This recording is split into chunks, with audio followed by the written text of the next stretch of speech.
Alors je suis très heureux d'être parmi vous parce que j'entends parler de cette école depuis 60 ans.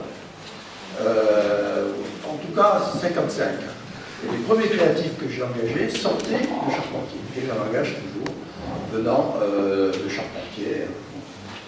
Et donc vous avez fini vos études, ou même pendant vos vacances, allez voir le monde. C'est votre meilleur professeur. C'est votre meilleure université. Frottez-vous la cervelle à celle des autres. Allez-y à cheval, à pied, à bicyclette, en skate, comme vous voudrez, et voyez le monde. Et ce n'est que dans cette découverte du monde que vous découvrirez l'autre, et que vous découvrirez qu'on est toujours le sauvage de quelqu'un. Parce que quand vous vous trouvez dans un désert, le patron, c'est pas vous, c'est le Touareg qui va vous trouver la bouteille d'eau qui vous manque pour finir votre traversée. Deuxième conseil que je vous donne, écrivez. Écrivez. Ou dessinez, c'est pareil, mais publiez. Fixez-vous un destin, donnez un destin à votre vie. Et vous rencontrerez ce destin.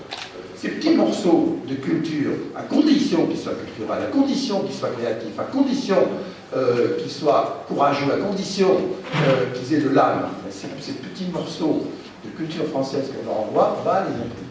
Et chacun dans la vie doit essayer de laisser une petite trace. Il y a pratique de publicité, il y a la publicité anglaise, qui part de la tête pour toucher le cœur. Elle est toujours un peu intellectuelle, elle est toujours un peu clanique, elle est toujours un peu insulaire, elle a du mal à s'exporter, elle est très talentueuse, mais elle est à rien trop intelligente à l'anglais. C'est de la pourriture de publicité. La publicité ne doit pas courir après l'argent. L'argent n'a pas d'idée, seules les idées font de l'argent. Et votre combat à vous, c'est pas de gagner de l'argent, c'est d'avoir des idées. Et si vous avez des idées, vous gagnerez de l'argent. Mais n'en faites jamais une fin. En faites simplement un moyen. L'argent n'existe pas, c'est simplement quelques billets. Les idées restent pour la vie. Il faut croire en la publicité et il faut croire en l'excellence. Et que la première puissance des créatifs, c'est d'être libre. Et ce sont les derniers êtres libres du monde. Pourquoi est-ce qu'on fait le plus beau métier du monde? C'est parce qu'on rend possible ce que tout le monde pensait impossible. Et c'est possible justement parce que l'on est des créatifs, alors que c'est impossible dans les autres métiers. À condition, comme l'a défini Woody Allen, d'être là où il faut quand il ne faut pas, et là où il ne faut pas quand il faut. La publicité, c'est simplement de ne pas ressembler aux autres. C'est d'être ailleurs et autrement. Et après oser, il y a imaginer. Et votre métier, et c'est aussi vrai dans l'architecture que dans la publicité, votre métier, c'est de faire que l'eau devienne du printemps et que l'appartement ou le meuble que vous allez dessiner va être lui aussi le printemps. Il faut toujours courir après le printemps, il faut toujours courir après le renouveau, il faut toujours courir après la différence. Parce que la pub se résume à un mot. La pub est à la consommation ce que l'érotisme est à l'amour. Le plaisir ne suit pas. Et ne pas croire qu'il suffit d'étonner pour que la publicité marche. Pour que la publicité marche, il faut donner l'envie d'avoir envie. Il faut que dans votre annonce, dans votre affiche, dans votre film, il y ait un désir fou de l'achat. Il faut que vous mettiez à la place de l'acteur, du couple qui joue, et que vous ne puissiez pas réfréner votre envie du produit. Et c'est là que se fait la différence entre une pub moyenne et une grande pub. Je vous ai dit 1, oser, 2, imaginer, 3, étonner. Un jour, Cocteau a croisé Daguilev, et lui a dit « Quelle est la définition de ton art ?» Et Daguilev lui a dit « Étonne-moi ». À Cocteau, il dit « Non, étonne-moi, c'est la définition de mon art à moi, c'est la définition de la poésie ». Et moi je dis « Non, ce n'est pas la définition de la danse, ce n'est pas la définition de la poésie, c'est la définition de la publicité ». On est passé, grâce au net, de la dictature de la consommation et de la communication à la démocratie participative de la consommation et de la communication. Aujourd'hui, le net est gratuit.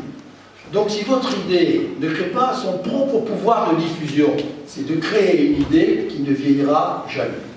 Alors osez, imaginez, étonnez, rire, durer. Et sixième et avant-dernier, on gardera le dernier pour la fin, on va passer les questions entre les deux, muter. Le plus important. La pub, la vie, la politique, la société ne peuvent plus rester ce qu'elles sont. Je pense aux vertus. La meilleure des vertus, c'est l'amour. Et c'est la seule qui compte. Et c'est le seul message que je veux vous donner. Cultivez l'amour. Ayez de l'amour. Ne bafouez pas l'amour. Après tous ces échecs au niveau du bac et tout ça, votre début de vie où finalement vous ne faisiez pas ce que vous aimiez, qu'est-ce qui a déclenché? C'est vraiment toute cette volonté, cette volonté d'aller de l'avant, etc. D'exercer votre passion. Est-ce qu'il y a eu un élément de vous dire allez, je saute, je fais ce que j'aime, parce que vous avez pris quand même quelques risques par rapport aux études que vous aviez fait, etc. C'est le tour du monde qui a changé ma vie. Comme je vous le disais en entrée, partez voir le monde. J'étais pharmacien, j'ai voulu pousser un peu plus loin pour un docteur en pharmacie. J'étais fiancé, mon père d'ailleurs il est en train d'acheter la pharmacie de Perpignan qui s'appelle la pharmacie du docteur Bobo. Je dis toujours, ma vie était tracée, j'allais être le pharmacien du docteur Bobo. Et j'étais fiancé avec mon premier amour, qui était la fille d'une marchande de chaussures chic de la ville, qui s'appelait Groll, et qui n'était d'ailleurs que d'amis, la chanteuse et l'actrice. Donc ma petite vie était tracée pour être là, et elle aussi. On a fait un petit coup de Perpignanais, elle marchande de chaussures, et moi marchand d'aspirine. Et ce qui a tout changé, c'est que j'ai fait ce premier tournoi qui m'a fait écrire un livre, qui m'a fait rentrer à Natch, qui m'a amené à François, et qui là m'a amené à la publicité. Sinon, moi je m'ennuyais dans les études parce que je n'étais pas libre, parce que c'était prison de break, parce que j'étais enfermé. Moi, le jour où j'ai compris qu'il fallait que je sois libre, que personne ne pouvait me marcher sur les pieds, que je préférais mourir que de ne pas dire une connerie quand j'avais envie de dire une connerie. Et j'ai passé ma vie d'ailleurs à avoir tout le monde contre moi à cause de ça. Voilà, la passion, c'est la liberté. En respectant, toujours en respectant la liberté.